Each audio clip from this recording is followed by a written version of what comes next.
ஆமையின் புல்லாங்குழல். ஒரு பிரேசில் நாட்டின் கதை. ஒரு ஊரில் ஒரு நதிக்கரையில் ஒரு ஆமை தன் புல்லாங்குழலில் ஒரு அருமையான பாட்டை வாசித்துக் கொண்டிருந்தது.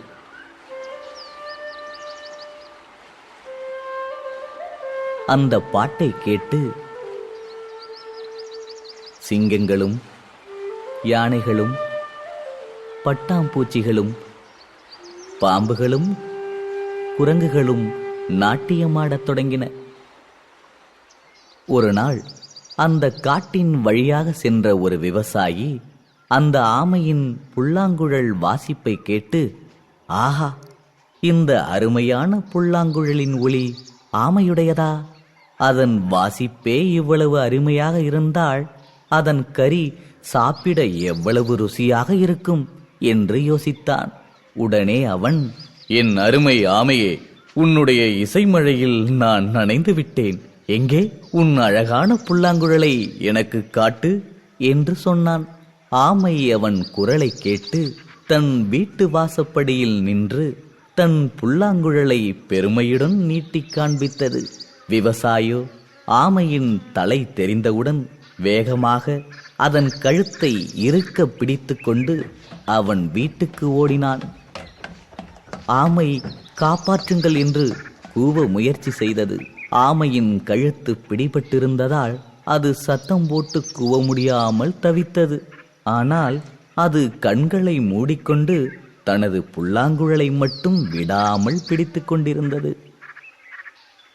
விவசாயி தன் வீட்டுக்கு வந்தவுடன் ஆமையை ஒரு கூண்டில் போட்டு அடைத்து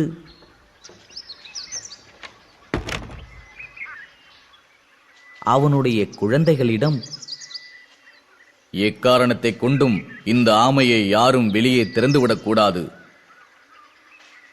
என்று எச்சரித்து விட்டு வயலுக்குச் சென்றான். குழந்தைகளும் அப்பாவின் சொல்படி வெளியே விளையாடிக் கொண்டிருந்தார்கள். ஆமையோ கூண்டில் அமைதியாக தான் எப்படி வெளியே வர முடியும் என்று யோசித்தது. மெதுவாக அதனுடைய புல்லாங்குழலை எடுத்து வாசிக்க ஆரம்பித்தது. அதன் மென்மையான புல்லாங்குழல் இசை குழந்தைகளின் காதுகளில் விழுந்தது.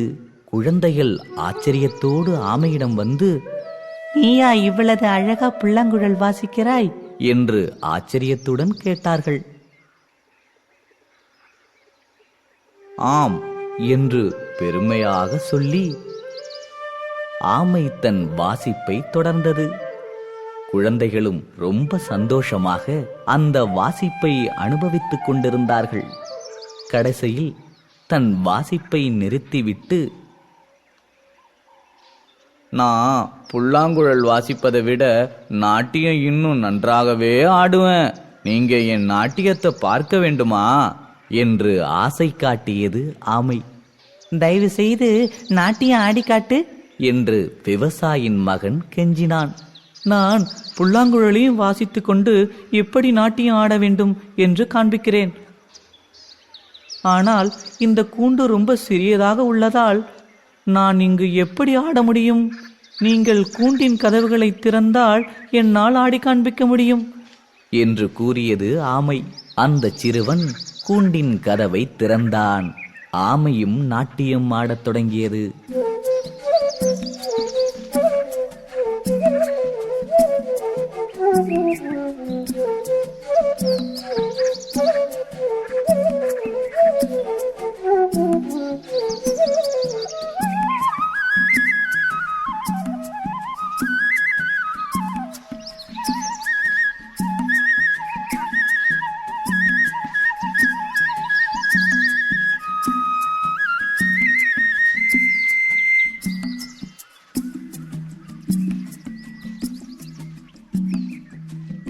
குழந்தைகள் கைத்தட்டி ஆரவாரம் செய்து ஆமையின் நடனத்தை ஆச்சரியத்துடன் அனுபவித்தார்கள். சிறிது நேரம் கழித்து ஆமை தன் ஆட்டத்தை நிறுத்தியது. ஆமையாரே, ஆமையாரே, உங்கள் நடனத்தை நிறுத்தாதீர்கள் என்று குழந்தைகள் கெஞ்சின. ஐயோ, ஒரே இடத்தில் இருந்து நடனம் ஆடுவதால் என் கால்கள் துவண்டு விட்டன. கொஞ்ச தூரம் நடந்த பின் ஆடினால் கால்கள் சரியாகிவிடும் என்று ஆமை கூறியது.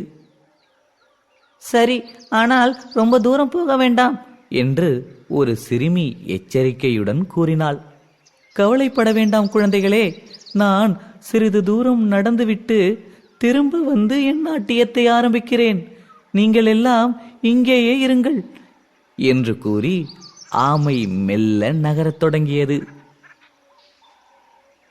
கொஞ்சம் கொஞ்சமாக காட்டை நெருங்கியவுடன் ஆமை அவசர அவசரமாக அதன் வீட்டிற்கு வந்து சேர்ந்தது. அதற்கு பிறகு அந்த புத்திசாலி ஆமை யார் கண்களிலும் தென்படவில்லை. ஆனால் அக்காட்டில் யாராவது கூர்ந்து தன் இரு செவிகளையும் தீட்டினால் ஆமையாரின் இனிமையான புல்லாங்குழல் இசையை இன்றும் கேட்கலாம்.